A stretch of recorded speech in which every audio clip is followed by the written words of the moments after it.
मानवता की पुकार। प्रिय बंधुओं, हम एक मानवता के नाते पुकार रहा हूँ और कह रहा हूँ, जो सत्संग जिस पल जिस घड़ी जिस समय हो जाएगा, समाज में चैन की बांसुरी बजेगी। इसलिए हम सब पहले सत्संग का उद्देश्य को जाने, सत्संग है क्या, क्यों करते हैं, इनको जाने। तो सत्संग का मुख्य उद्देश्य होता है हमारा जीवन को शांति मिले, मुक्ति मिले, जीवन का कल्याण हो। इसीलिए हम लोग सत्संग करते हैं। सत्संग सद्ज्ञान का इसलिए जो हमसे वृक्ष लगाते हैं फल देगा, गाय दूध देगी, कृषि कार्य करते हैं अन्न उपजेगा। तो इसीलिए हम लोग सत्संग करते हैं, सद्ज्ञान का दीपक जलाते हैं। मौत पंथ जाति धर्म सांप्रदायिकता के अज्ञान को दूर भगाने के लिए इसलिए हम लोग चंदा चिट्ठा करते हैं, 2-4-10 लाख जमा करते हैं। बड़े बड़े दूर दूर से आचार्य ऋषि महर्षि को बुलाते हैं। क्यों बुलाते हैं? तो सद्ज्ञान का दीपक जला करके अज्ञान को दूर भगाने के लिए।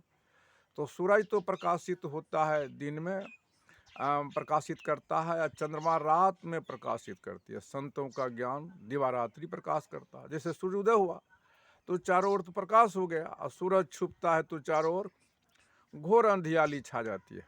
और जब हम अंधियाली कमरे में जाते हैं, ठोकर लगता है, हाथ पैर कट जाता, वस्तु बर्बाद हो जाता। जब दीपक जला के जाते हैं तो अंधियाली किधर चली जाती पता नहीं रहता। तो बंधुओं, तो उस घर में तो हम लोग लालटेन जलाते हैं, चिराग चिमनी जलाते हैं। मनुष्य के हृदय में लालटेन जलेगा, चिराग चिमनी जलेगा, कहना होगा नहीं। तब क्या जलेगा? संतों का ज्ञान। कैसा ज्ञान? जहाँ न जाए रवि तहाँ जाए कवि। तो रवि का अर्थ सूर्य होता है, कवि का अर्थ ज्ञानी होता। तो ऐसा ज्ञान का प्रकाश का प्रभाव पड़ जाता।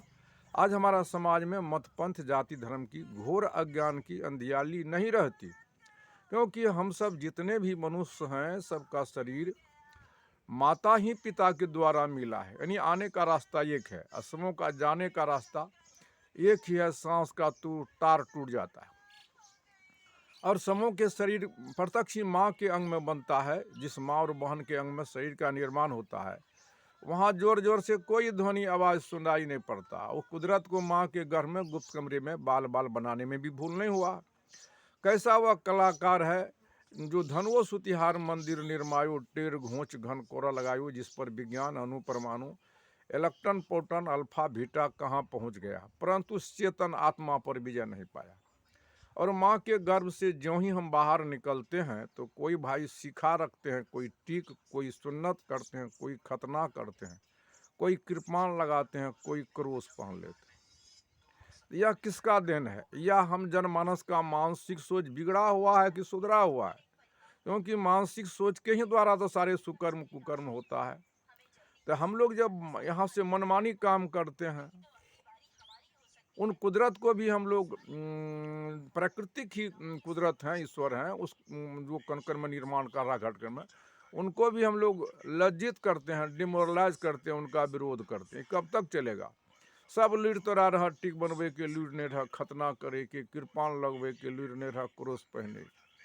ये सही बात को लोग सुनना ही नहीं चाहता है। कैसे कल्याण होगा? गर्भ से निकलते हैं तो हमारा मन नमक हराम हो जाता है, जबकि सब कोई माता पिता के द्वारा जन्म लिया, अंत में सबको इसी माँ वसुंधरा के गोद में सो जाता है। तो हम माता पिता को भुला देते हैं, जिससे बड़े बड़े आचार्य ऋषि महर्षि ज्ञानी विज्ञानी निकला है माँ के उदर से, उसको भुला देता है। ये क्या है? नमक हराम है, या सत्संग होता है कि झूठ संग होता है? ये माता पिता को भुला देता है। कोई कहता है बोलबम, कोई अल्लाह अकबर, कोई जय श्री राम, कोई शिव गुरु की जाए, कोई गुरुदेव की जाए, कोई गुरु महाराज की जाए, कोई कहता ओम भुर्वा। ये क्या सत्संग करता है? बिजनेस करता है, मखौल करता है। सत्संग रट्टूमल तोता बन करके सत असत का निर्णय करेगा तब ना सत्संग होगा। सारा सार का विचार करेगा, स्वयं में सुधार करेगा। सब कोई माता पिता के द्वारा पैदा लिया है। आज माता पिता हैमान हो गया है, पत्थर भगवान हो गया है, फोटो गुरु हो गया है। इसको आज तक कोई इस पर गाइड नहीं है, निगरानी करने वाला नहीं, इनको पूछने वाला नहीं है तू कहाँ से पैदा लिया। ये मार्गदर्शक गुरु माता पिता का अधिकार को छीन लिया, कह दिया पिता से माता सगुना, माता से सगुना ईश्वर।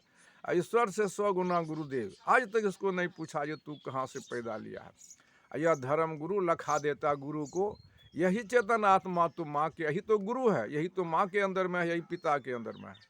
यही चेतन आत्मा गुरु के अंदर में, चेला के भी अंदर में यही चेतन आत्मा है। यही गुरु चेतन आत्मा, इसका विशेष ज्ञान गुरु है। जब गुरु नहीं था, चेला नहीं था तब भी, जब शिक्षा भी नहीं था तब भी शिक्षा था। हमारा पूर्वज प्राणियों की तरह बात करते थे, जिसमें आवश्यकता विकास की जननी है। यही चेतन आत्मा शिक्षा का रूप दिया। अंग्रेजी में 26, उर्दू में 37, हिंदी में 34, बिल्कुल का खारा लेके 52, जिस पर समस्त वेद पुराण कुरान बाबिल लिखी गया। यही चेतन आत्मा संख्या में छोटी एक बड़ी 9 पूर्णबिंदु 0 का रूप दिया। इस पर वोल्ट का गणित आश्रित है। विषय तो बहुत बढ़ता है, लेकिन सुनने वाला आता नहीं नज़र में, किसको मैं सुनाऊंगा। फिर भी ये मैं अपना विचार यूट्यूब चैनल के द्वारा प्रसारित करता हूँ। तो जो है ना, गुरु तो सबके अंदर में ही विशेष पहले जग गया। सारे काम झगड़ा वहाँ जहाँ से वेद पुराण, सबको कुदरत माँ के गर्भ में निर्माण करता प्रकृति। इसी भोजन जो लेते हैं, चावल गेहूँ या अरहर चना की दाल, गाय भैंस की दूध, सीम बैगन आलू कद्दू, तरह तरह के फल, या कहीं हिंदू मुसलमान नहीं ठहरता। और नक्शे सिख तक अनुसंधान करे तो बाल भी हिंदू मुसलमान नहीं है, कान भी, नाक भी, हाथ पैर, लिंग गुदा मार्ग, कहीं हिंदू मुसलमानी, त्वचा भी हिंदू मुसलमान नहीं है।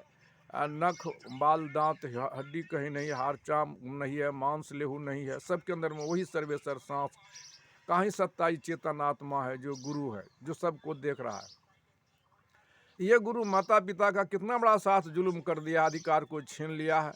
जैसे विष्णु जो है, नारद जैसे विष्णुमोहिनी देख करके आश्रित हुआ था, और जब गया तब कहने के लिए विष्णु से जो कि आप प्रभु अपना स्वरूप दें, हम विष्णुमोहिनी के साथ स्वयंवर में जाएंगे।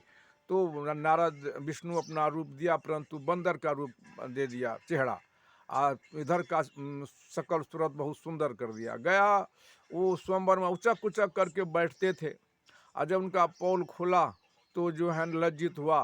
तो इस तरह सुनते हैं कि नारद विष्णु को शराब भी दिए। खैर जो कुछ हुआ हो, उसी प्रकार आज जैसे हरनाकंसपुर प्रहलाद की बात आती है, ये कितने लंबी चौड़ा बात बना करके लिखा। एक मिराधूर प्रहलाद के लिए भगवान हरनाकंस को संहार करने के लिए पैदा लिया था। तो आज राम जन्मभूमि बाबरी मस्जिद में कितनी माँ की गोद सुनी हो गई, कितनी बच्चे अनाथ हो गए, कितनी बहना की सिंदूर धुलाई गई। वह ईश्वर रहता तो एक स्वर में कहता, हम सब सारे संसार के लोग उनका संतान है। वह प्राकृतिक ही ईश्वर है, दूसरा ईश्वर है ही नहीं।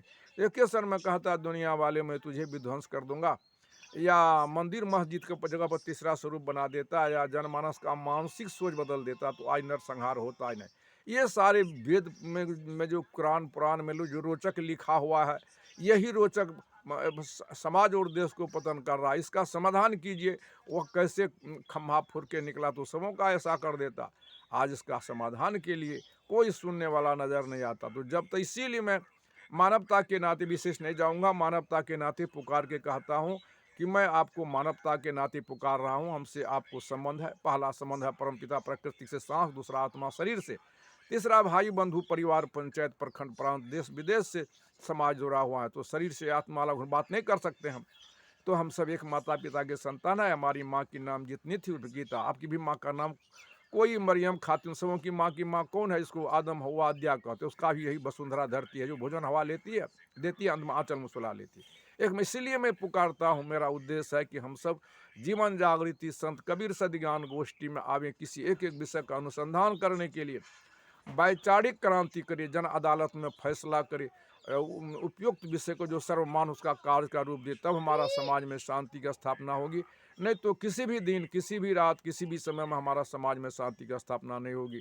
इस तरह हम जानवर की तरह कोलाहल करके, इसलिए मैं मानवता के नाते पुकार रहा हूँ। मैं अपने वाणी को इन्हीं शब्दों के साथ विराम देता हूँ, और मैं कहता हूँ, प्रेम से कहिए, परम पूज्य जन्मदाता माता भगवान की जय हो, पालन करता पिता भगवान की जय हो, आत्मज्ञान दाता सदगुरुदेव संत सम्राट सर्वमणि कबीर साहब की जय हो। सबको आत्मज्ञान का बोध हो, सबको आत्मज्ञान का बोध हो, सबका ज्ञान छे हो, सबका ज्ञान छे हो, सबका जीवन मुक्त हो, सबका जीवन मुक्त हो, सबको सद्बुद्धि हो, सबका अज्ञान क्षय भूल हुआ, सबका अज्ञान दूर हो, सबका अज्ञान दूर हो, सबको सद्बुद्धि हो, सबको सद्बुद्धि हो, सबको स्वयं का बोध हो, सबको दूध पूत, सबको दूध पूत, सबको दूध पूत हो रे, दुखिया जग में रहे न कोई, सब कोई सुखिया हो रे, सबका मंगल, सबका मंगल, सबका मंगल हो रे। बंद हो कब होगा, कहने से नहीं होगा।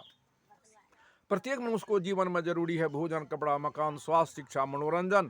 इसके लिए समय से काम, आमदनी से कम खर्चा, काम करने के लिए जो व्यवस्थित वस्तु जहाँ से लिए उनको वहीं रख दे, न्यायिक व्यवस्था सुदृढ़ कर दे। नब सबको न्याय चाहिए, न्याय आज नग्न है, आंशिक है, और जब तक न्याय व्यवस्था सुदृढ़ नहीं हुई शांति नहीं है। आत्मज्ञान का बोध कर लीजिए, यानी तन का परिचय, मन का परिचय, आत्मज्ञान का बोध कर लीजिए। तन भौतिक पदार्थ के कण कण एवं प्रकृति के आकर्षण शक्ति से बनता है। तन जब बनता है तब मन का जन्म होता है, और आत्मा ही राम शरीर निर्माण करती है। जैसे पुराना वस्त्र छोड़ते हैं, नया वस्त्र धारण करते हैं, पुराना गृह छोड़ते हैं, नया गृह निर्माण करते हैं। क्यों करते हैं? पुराना शरीर माता पिता का देह जर्जर बूढ़ा हो जाता है, नया शरीर बाल बच्चे का देह करगर हो जाता है। करगर शरीर से जर्जर शरीर का सेवा कौन करता है? पुत्र आत्मा। सेवा कौन लेता है? पिता के देह में जो आत्मा है। पिता के देह में आत्मा नहीं तो सेवा कौन लेगा? पुत्र के देह में आत्मा नहीं तो सेवा कौन देगा? यह 84 लाख जोनि शरीर का जीव ही करता है। इसलिए उड़ता हुआ पक्षी घर में सांस क्रिया कर रही तो शरीर निर्माण हो रहा है। सांस रुक गया, प्राण छूट गया, निर्माण वहीं रुक गया। इसके बाद हम जलचर में चले, जितने प्राणी, मछली, स्वयं घड़ियाल सांस क्रिया करती है, निर्माण होता है। सांस रुक गया, प्राण छूट गया, निर्माण वहीं रुक गया। इसके बाद हम थलचर में चले, वही सुनने वाला नजर नहीं आता। थल में जितने प्राणी है, चाली है, कांखोर है, कछुआ है, अजगर है, मछली भी रहता, सांस क्रिया करती, निर्माण, सांस रुक गया, प्राण छूट गया। फिर वहाँ निर्माण होगा कैसे? अब हम जमीन के ऊपर चले, चींटी, चूहा, बिल्ली, बाघ, सिंह, शेर, हम आप, सांस क्रिया करती है तब निर्माण होता है। सब चलते फिरते सांस रुक गया, प्राण छूट गया। पेड़ पौधा में सांस क्रिया करती है तब वो फूल फल दे रहा है। स्थावर में सांस रुक गया, प्राण छूट गया। आज तक उस धर्म गुरु को नहीं पूछा कि हमारा पूर्वज कहाँ गया और आपका पूर्वज। शरीर निर्माण करने वाला शरीर हो सकता है क्या? बताए धरती के पंडितों, विद्वानों। अब मोटर कार बनाने वाले कभी मोटर कार बन सकता है? मोटर कार बना के चढ़ के चलेंगे। रोटी बनाने वाली बहन कभी रोटी बन सकती है? तो सत्संग होता ही नहीं। आज सब रट्टू मल रटता है। इसका समाधान करने के लिए मैं बुलाता नहीं सुनता। इन्हीं शब्दों के साथ विराम देता हूँ।